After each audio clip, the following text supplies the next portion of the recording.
तर डोंबिवली हे शहर एमआयडीसी मधल्या अपघातांमुळे वारंवार टाइम बॉम्ब आहे की काय अशी शंका येते। गेल्या काही वर्षातल्या अपघाताच्या घटना आपण पाहूयात।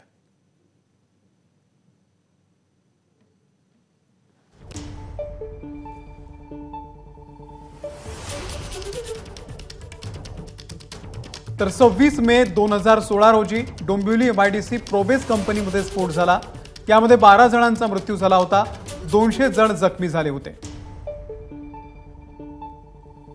त्यानंतर 18 फेब्रुवारी 2020 मध्ये डोंबिवली एमआयडीसी मेट्रोपॉलिटन एक्सिकेम या कंपनीला भीषण आग लागली।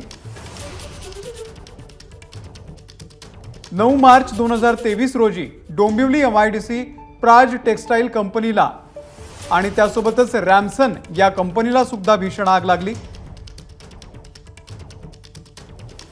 15 मार्च 2024 ला Dombivli MIDC Galaxy chemicals and pharmaceutical he company आहे।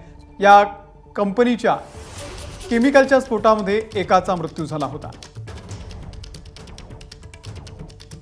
त्यासोबतच 5 जुलै 2019 रोजी अंबरनाथ एमआयडीसी प्रिशिया केमिकल कंपनीमध्ये आग लागली, अनेक कामगार जखमी झाले होते।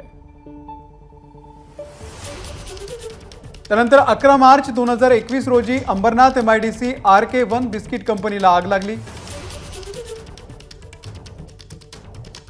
10 जून 2023 Ambernath MIDC blue jet healthcare limited कारखान्यामध्ये स्फोट झाला, एका कामगाराचा मृत्यू झाला, 5 कामगार जखमी होते।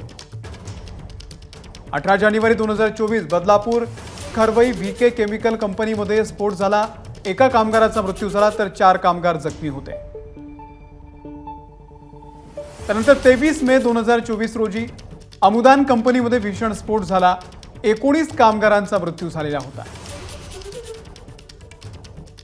आणि आज पुन्हा एकदा डोंबिवलीमध्ये अशीच भीषण घटना घडलेली आहे, आग लागलेली आहे। एबीपी माझा, उघडा डोळे बघा नीट।